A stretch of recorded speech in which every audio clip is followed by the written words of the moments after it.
तो जय हिंद दोस्तों, स्वागत है आप सभी का एक बार फिर मेरे YouTube channel dream job education में। और मेरा नाम है बलराम धरानी। देखिए, आज की जो क्लास होने वाली है निर्वाचन आयोग से संबंधित है। इसे लेने का पर्पज पता क्या है? दरअसल 5 राज्यों में चुनाव होने हैं और उसके साथ साथ जो 2024 के लोकसभा के चुनाव होने हैं, उनकी वजह से एग्जामिनर का ध्यान इस टॉपिक की ओर जा सकता है। और हो सकता है कि जो आने वाले एग्जाम हैं उनमें यहाँ से कोई क्वेश्चन आपके एग्जाम में बन जाए। इसलिए इस क्लास को मैं करा रहा हूँ। इस क्लास को स्टार्ट करने से पहले मैं आपको ये बता देना चाहता हूँ। देखिए, निर्वाचन आयोग किसी देश के अंदर होता क्या है।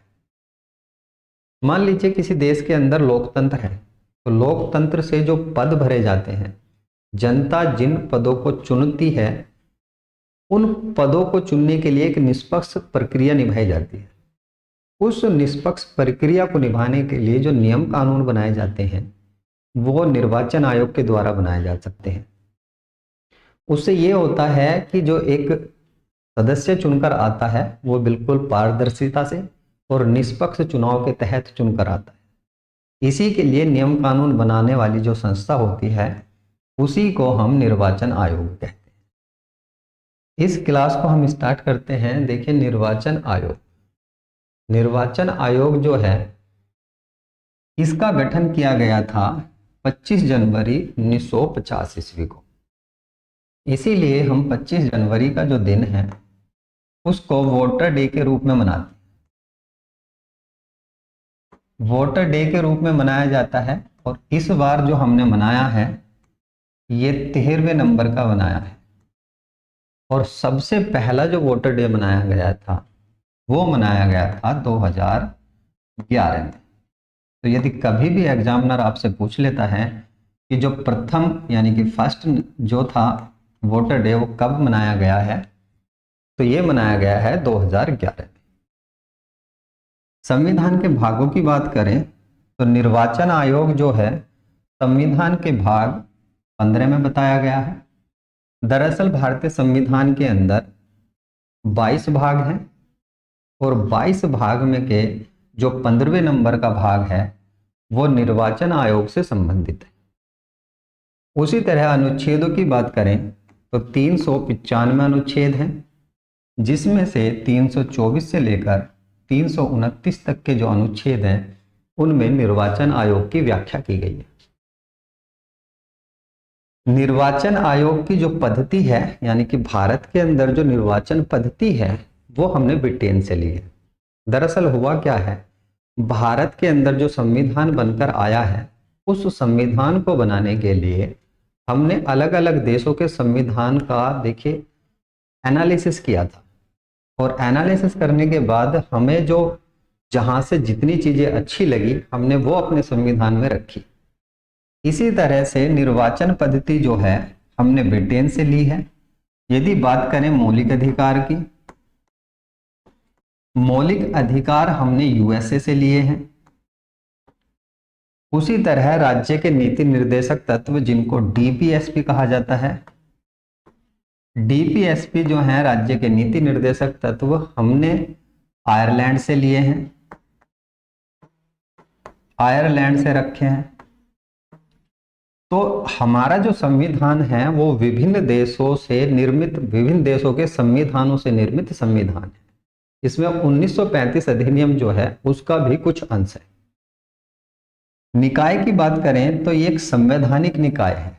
दरअसल 2 प्रकार के निकाय होते हैं, एक तो संवैधानिक निकाय, दूसरा गैर संवैधानिक निकाय। संवैधानिक निकाय वे निकाय होते हैं जिनका संविधान के अंदर 395 अनुच्छेद और 22 भाग और 12 अनुसूची इनमें कहीं पर भी कोई जिक्र किया गया है तो वो संवैधानिक निकाय कहलाएगा। यदि इनमें जिक्र नहीं किया गया है तो गैर संवैधानिक निकाय कहलाएगा। एग्जाम्पल के लिए मैं आपको बता देता हूं।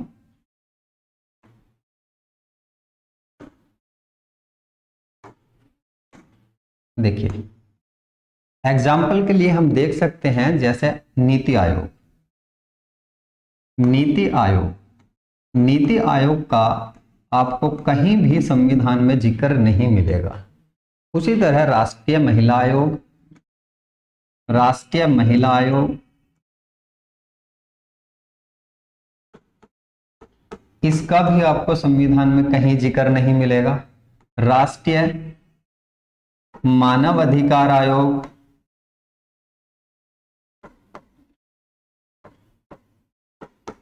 तो इन सब का आपको, और भी बहुत सारी ऐसी संस्थाएं हैं जिनका संविधान में कहीं पर भी जिक्र नहीं है, लेकिन वे कानूनी संस्थाएं हैं, कानूनी रूप से उनको मान्यता मिली है और कानून यानी कि एक अधिनियम के तहत इनको बनाया गया है। यदि हम संवैधानिक प्रावधान की बात करें, संवैधानिक निकाय की बात करें, जैसे हमने देखा कि निर्वाचन आयोग जो है भाग 15 में भी बताया गया है और 324 अनुच्छेद से लेकर 329 अनुच्छेद तक भी बताया गया है। उसी तरह एग्जाम्पल के लिए मैं आपको एक और बता देता हूं, संवैधानिक निकाय में वित्त आयोग, वित्त आयोग जो है, वित्त आयोग आपको 280 नंबर का जो अनुच्छेद है उसमें देखने के लिए मिलेगा। जीएसटी, जीएसटी आपको 279 ए में देखने के लिए मिलेगी। तो ये एक संवैधानिक निकाय है। तो उम्मीद करता हूं कि संवैधानिक निकाय और गैर संवैधानिक निकाय आपके क्लियर हो गए होंगे। बात करें राज्य चुनाव आयोग की यानी कि स्टेट इलेक्शन कमीशन की, तो इसके लिए जो अनुच्छेद है ये 243 के नाम का जो अनुच्छेद है वो राज्य चुनाव आयोग के बारे में बताता है। तो इतनी बातें उम्मीद करता हूं कि आपके सभी क्लियर हो गई होंगी। आगे बात करते हैं इसके सदस्यों। देखिए इसके जो सदस्य होते हैं, इसके पहले इतने सदस्य नहीं होते थे, इसके 3। पहले ये सिंगल निकाय के रूप में जाना था, सिंगल सदस्य निकाय के रूप में जाना जाता था, लेकिन अभी जो है ये 3 सदस्य निकाय के रूप में जाना जाता है, जिसमें से एक मुख्य होता है और 2 अन्य होते हैं। एक मुख्य में वर्तमान में बात करें तो राजीव कुमार जी हैं और 2 अन्यों की बात करें यहां पर तो अनूप चंद्र पांडे जी और अरुण गोयल जी हैं। इस प्रकार हम कह सकते हैं ये एक 3 सदस्य निकाय, 3 सदस्य निकाय ये बना है। देखिए 16 अक्टूबर 1989 ईस्वी से 15 अक्टूबर 1989 ईस्वी तक ये सिंगल निकाय के रूप में काम करता था। 16 अक्टूबर 1989 ईस्वी से ये 3 सदस्य निकाय के रूप में काम करता है। बाकी ये डेट आपको याद करने की आवश्यकता नहीं है, हालांकि इसमें बीच बीच में परिवर्तन हुआ है थोड़ा सा। उसके बाद आपने केवल ये डेट याद रखनी है, 1 अक्टूबर 1993 से इसको अब तक 3 सदस्य निकाय के रूप में ही जाना जाता है। तो उम्मीद करता हूं कि ये जो सदस्यों वाला शेड्यूल है ये आपको पता लग गया हो। बात करें इनके कार्यकाल की, तो इनका जो कार्यकाल होता है ये 6 वर्ष या 65 वर्ष की आयु तक होता है। न्यूनतम आयु का, जिस तरह जो सर्वोच्च न्यायालय का न्यायाधीश होता है उसकी उम्र का न्यूनतम आयु का व्याख्यान नहीं किया गया है, उसी तरह से निर्वाचन आयोग के जो सदस्य होते हैं उनकी भी न्यूनतम आयु का व्याख्यान नहीं किया गया। यहां पर आप एक एग्जाम्पल से समझ सकते हो, यदि कोई व्यक्ति 63 वर्ष की आयु में निर्वाचन आयोग का सदस्य बनता है तो वो 65 वर्ष की आयु तक ही सदस्य बना रहेगा, यानी कि 2 वर्ष तक ही वो सदस्य का कार्यकाल करेगा। यदि 57 वर्ष का बन जाता है तो फिर वो 6 वर्ष का कार्यकाल पूरा करेगा, क्योंकि अभी देखिए इसे 65 वर्ष की आयु होने में, पूरी होने में अभी समय है। तो इस तरह कहा जाता है कि न्यूनतम जो कार्यकाल होता है इसका 6 वर्ष का होता है और अधिकतम आयु कितनी हो सकती है, 65 वर्ष की हो सकती है। पद की बात करें नियुक्ति की, तो नियुक्ति जो की जाती है राष्ट्रपति के द्वारा की जाती है इनकी, और हटाने की जो प्रक्रिया है, देखिए नियुक्त तो राष्ट्रपति जरूर करता है इन्हें, लेकिन हटाने की जो प्रक्रिया है वो महाभियोग द्वारा, जो संसद है उसके द्वारा महाभियोग लगाकर हटाया जाता है। जैसे हम बात करें राष्ट्रपति की, जैसे हम बात करें सर्वोच्च न्यायालय के न्यायाधीश की, तो इनको भी जो हटाया जाता है वो महाभियोग लगाकर हटाया जाता है। चुनाव आयोग एक स्वतंत्र निकाय के रूप में जाना जाता है। स्वतंत्र निकाय कैसे कि ये एक अर्ध न्यायिक संस्था है, अर्ध न्यायिक संस्था होने की वजह से ये अपने चुनाव के लिए, जो चुनाव कंडक्ट कराती है, उसके लिए नियम कानून बनाने के लिए बिल्कुल स्वतंत्र है, और इसके लिए ये देखिए राष्ट्रपति के प्रति जवाबदेही भी नहीं है। निर्वाचन आयोग के जितने भी निर्णय होते हैं उनके खिलाफ, मान लो कोई निर्वाचन आयोग ने गलत निर्णय ले लिया, तो उसके लिए जो मतलब चुनौती दी जा सकती है उसके निर्णयों के लिए, तो वो सर्वोच्च न्यायालय और उच्च न्यायालयों में दी जा सकती है। क्यों? क्योंकि देखिए, यदि केंद्रीय चुनाव आयोग है, जो भारत का चुनाव आयोग है, उसके लिए सर्वोच्च न्यायालय में दी जा सकती है, और राज्य चुनाव आयोग है तो उसके लिए उच्च न्यायालयों में, जो राज्यों के उच्च न्यायालय होते हैं, उसमें दी जा सकती है। तो उम्मीद करता हूं कि ये सारे पॉइंट भी आपके क्लियर हो गए। बात करें राष्ट्रीय पार्टी की, तो राष्ट्रीय पार्टी वर्तमान के अंदर कैसे दिया जाता है इनको दर्जा, इसे कराने का भी एक पर्पज है। अब देखिए यहां पर वर्तमान में राष्ट्रीय पार्टी क्या है, ये जो आप पार्टी है इसको हाल ही में राष्ट्रीय पार्टी का दर्जा दिया गया, और ये जो 3 पार्टी आप नीचे देख रहे हो, इन 3 पार्टियों का राष्ट्रीय पार्टी का दर्जा खत्म किया है। इसलिए ये टॉपिक आपके लिए इंपॉर्टेंट हो जाता है। हो सकता है एग्जामिनर आपसे यहाँ पर इनका सन पूछ ले कि किस पार्टी का गठन कब किया गया, हो सकता है ये पूछ ले कि निम्नलिखित में से कौन सी पार्टी का राष्ट्रीय पार्टी का दर्जा खत्म किया गया है। तो ये इंपॉर्टेंट पॉइंट इसलिए हो जाता है, तो इसको समझ लेते हैं। सबसे पहले समझते हैं कि राष्ट्रीय पार्टी का दर्जा कैसे दिया जाता है। देखिए, राष्ट्रीय पार्टी का दर्जा देने के लिए election symbol reservation allotment order 1968, यानी कि चुनाव चिन्ह आरक्षण आवंटन आदेश 1968, ये किसी पार्टी को राष्ट्रीय पार्टी का दर्जा दे भी सकता है और खत्म भी कर सकता है। बात करते हैं कि कैसे दिया जा सकता है, तो यहां पर 3 कंडीशन है। इन 3 कंडीशन में के कोई भी एक कंडीशन यदि पूरी हो जाती है तो राष्ट्रीय पार्टी का दर्जा दिया जा सकता है।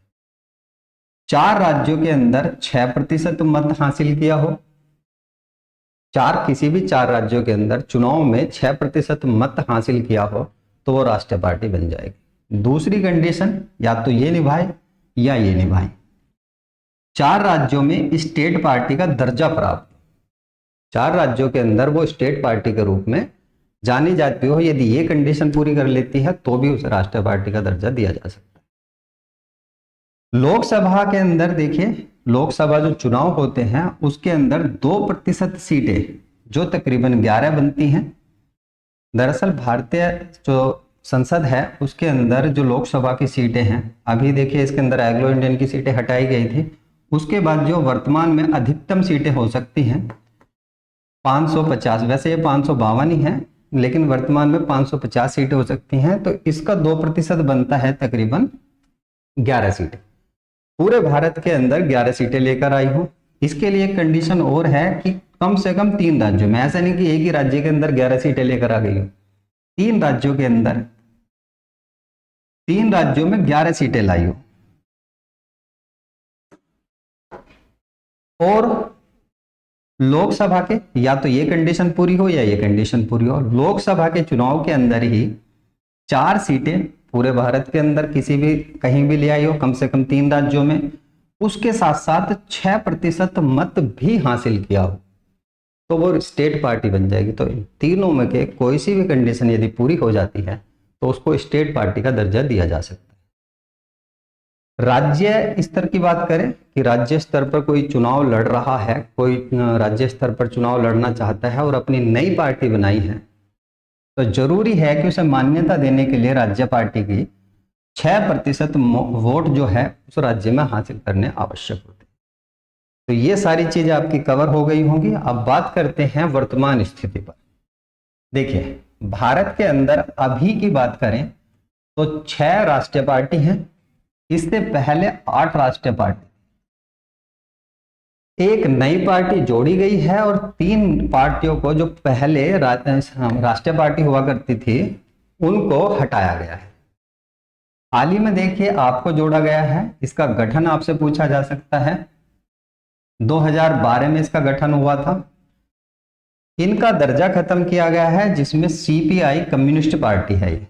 इसका जो गठन हुआ था, हालांकि ये क्वेश्चन इतिहास में भी पूछा जाता है, इसका जो गठन हुआ था ये हुआ था 1925 ईस्वी में। किसके द्वारा कराया गया था? तो M.N. राव जी के द्वारा। कहां पर हुआ था? तो ये कानपुर में हुआ था।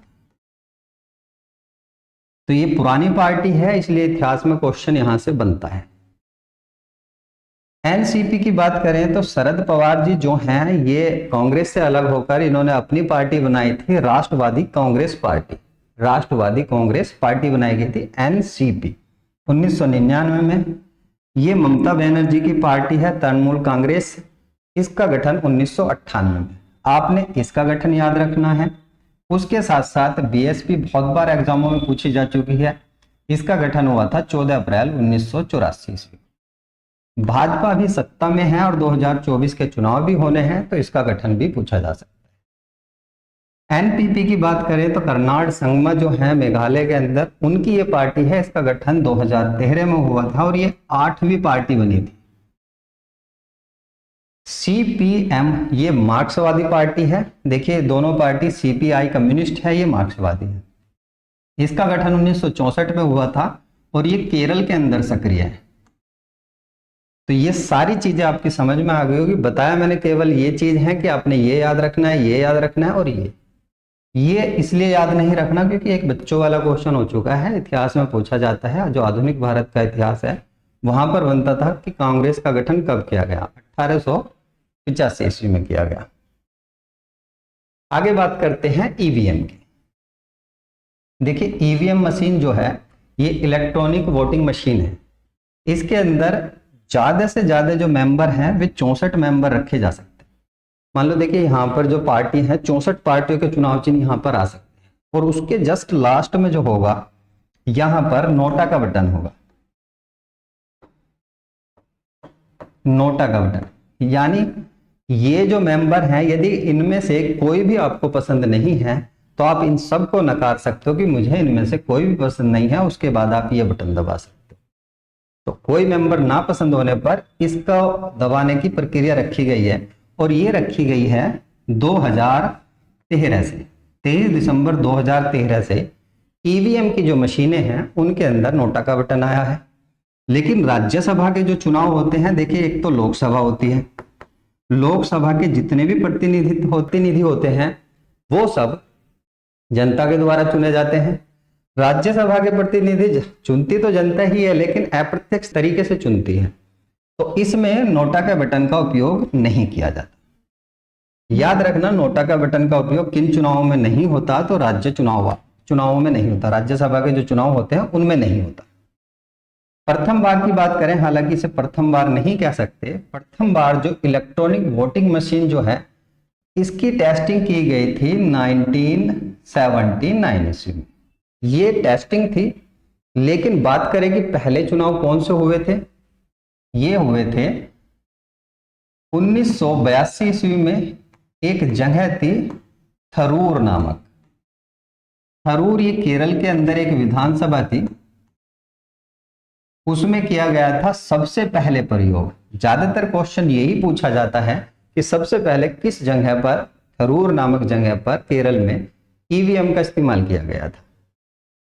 लेकिन बात करें जो राज्य है, राज्य चुनावों में सबसे पहले कहां पर प्रयोग किया गया था, तो 1998 ईस्वी में मध्य प्रदेश, राजस्थान और दिल्ली की विधानसभा के जो चुनाव थे उसमें ईवीएम का इस्तेमाल किया गया था।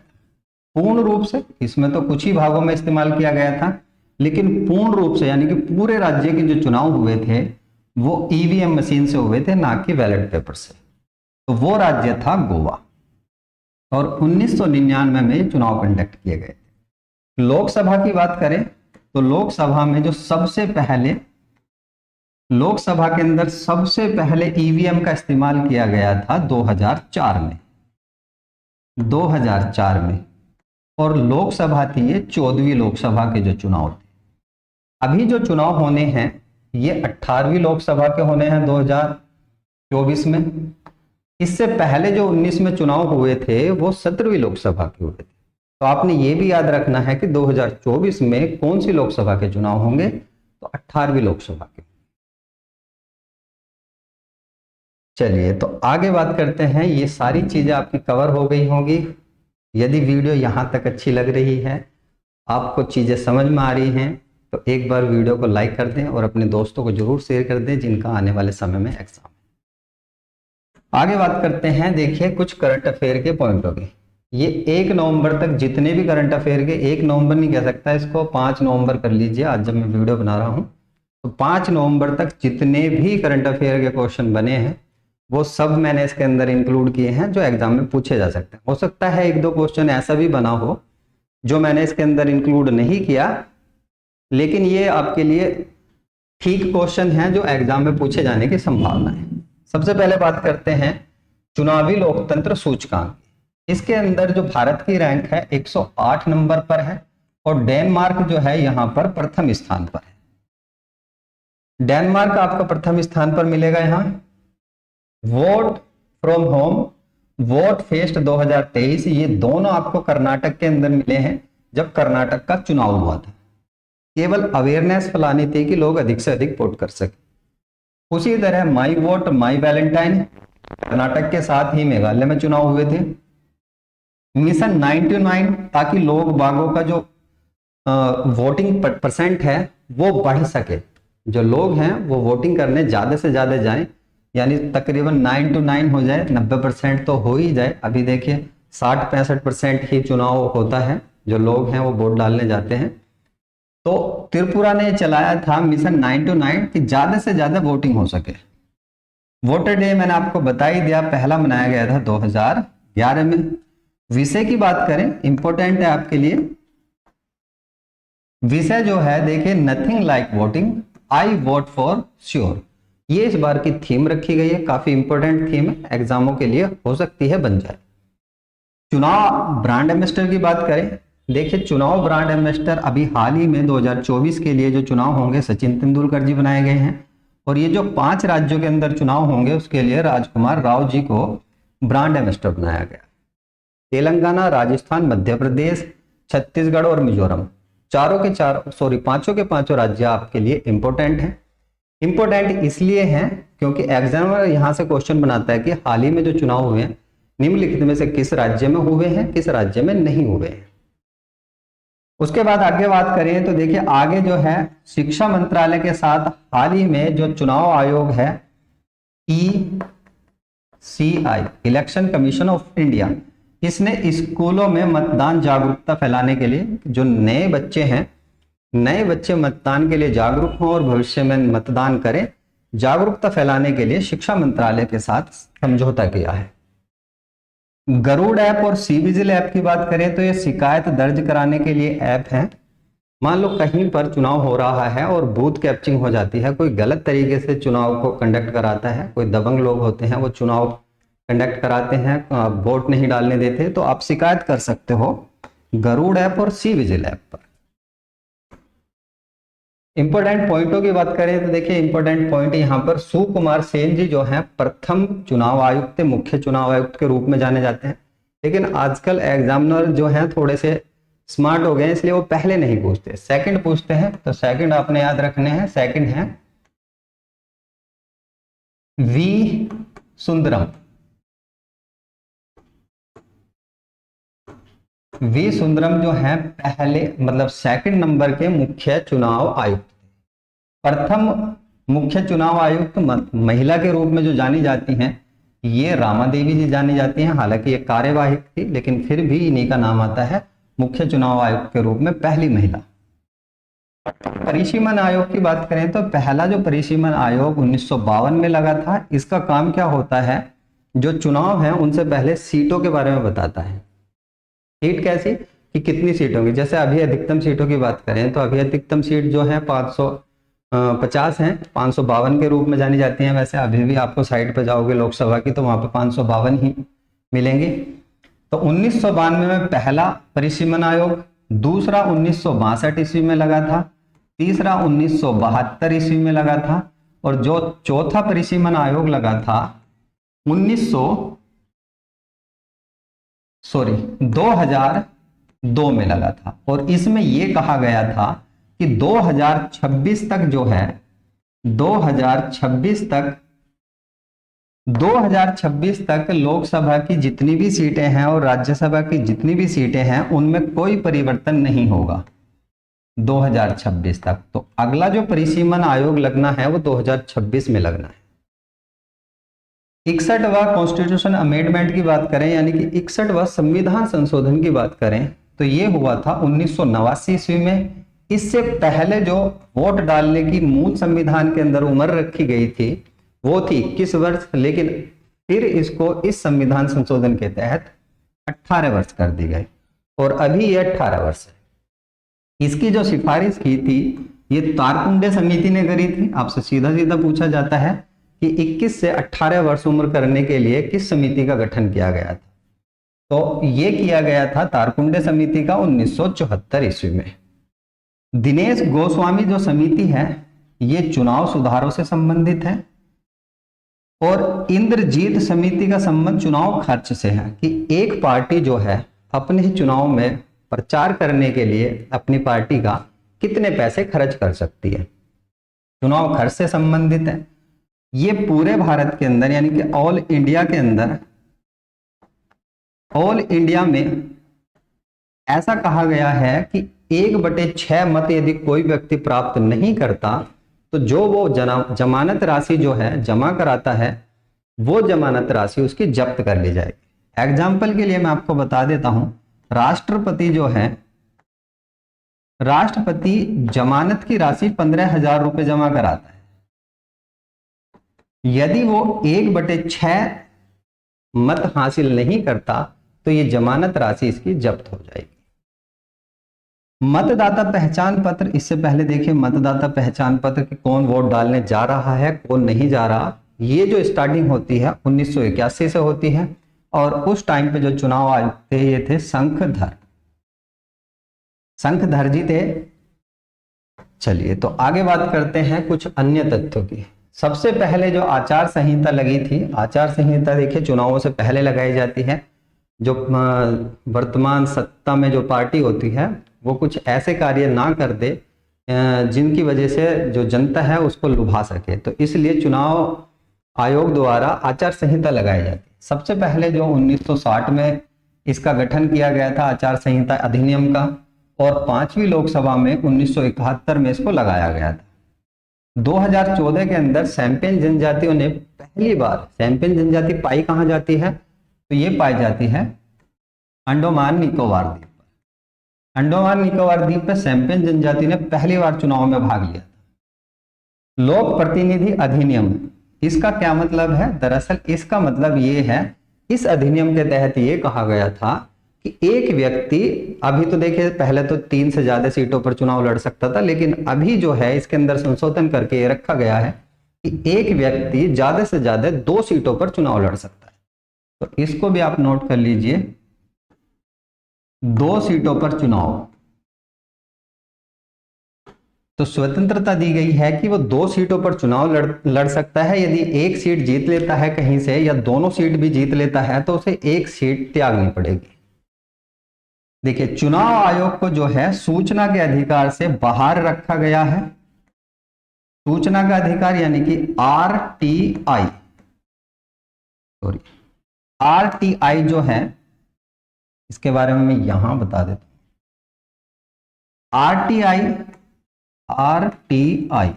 आरटीआई जो एक्ट था इसको 2005 में बनाया गया था। इसमें आप किसी भी विभाग की सूचना प्राप्त कर सकते हो, लेकिन 2013 में ऐसा कहा गया कि जो सूचना का आयोग है, सूचना के आयोग के तहत जो चुनाव आयोग है उसकी आप कोई भी जानकारी नहीं ले सकते।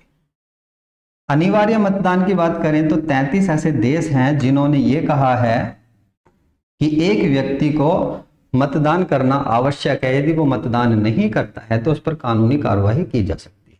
तो 33 ऐसे देश हैं जहां पर अनिवार्य मतदान। भारत के अंदर अनिवार्य नहीं है, जिसकी इच्छा वोट डालने की है तो डाल सकता है। आयकर अधिनियम 1961 की बात करें तो आयकर अधिनियम 1961 का सेक्शन नंबर 13 जो है उसमें यह कहा गया है कि पार्टी फंड में जितना भी पैसा आएगा उस पैसे पर उसे कोई भी टैक्स नहीं देना। तो आयकर में जो है छूट दी गई है पार्टी फंड के लिए।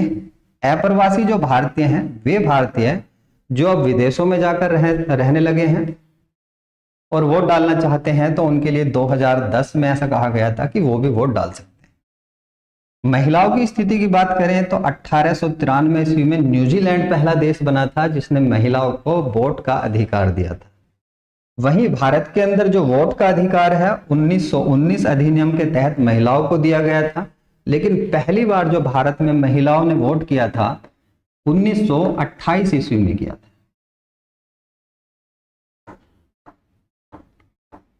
प्रथम बार। आगे बात करते हैं चुनाव आयोग के कार्य और शक्तियां। यहां से जो क्वेश्चन बनते हैं वे स्टेटमेंट बेस्ड क्वेश्चन बनते हैं, और ये एक एक पॉइंट आपको थोड़ा सा पता होना चाहिए। ज्यादातर चीजें आपको अभी पता लग गई होंगी इतनी क्लास देखने के बाद। हर एक पॉइंट को डिस्कस कर लेते हैं। देखिए यहाँ पर पहला पॉइंट लिखा हुआ है राज्यसभा, लोकसभा, विधानसभा, राष्ट्रपति और उपराष्ट्रपति, इन चुनाव को कराने की जिम्मेदारी चुनाव आयोग की है। उसके साथ साथ देखिए राज्य विधानसभा के चुनाव की तारीख और इनके चुनावों की तारीख तय करना भी जिम्मेदारी चुनाव आयोग की है। प्रत्येक चुनाव से पहले जो मैंने अभी बताया आपको आचार संहिता सबसे पहले 1971 ईस्वी में लगाई गई थी। आचार संहिता जारी करता है, राजनीतिक दल जो हैं उन पर नियंत्रण रखता है, कहीं वो भ्रष्टाचारी से या मतलब ये कह सकते हैं किसी ऐसे तरीके से चुनाव ना जीत ले, इसलिए उन पर नियंत्रण रखता है जो गैर कानूनी हो। चुनाव लड़ने योग्य पार्टियों को पंजीकरण देता है। मान लीजिए कोई नई पार्टी बनने जा रही है तो उसका पंजीकरण कराने के लिए उसे चुनाव आयोग के पास जाना पड़ेगा।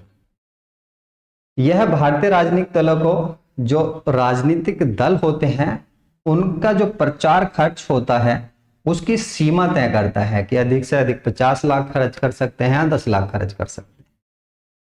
चुनाव आयोग जो है देखिए, यदि कोई व्यक्ति इस तरह से मतलब गलत तरीके से चुनाव जीत लेता है तो सदस्य जो हैं उसकी अयोग्यता के लिए सिफारिश कर सकता है, और ऐसी सिफारिश करेगा या तो राष्ट्रपति को या राज्यपाल को। स्टेट लेवल पर राज्यपाल को करेगा और केंद्रीय लेवल पर राष्ट्रपति को करेगा।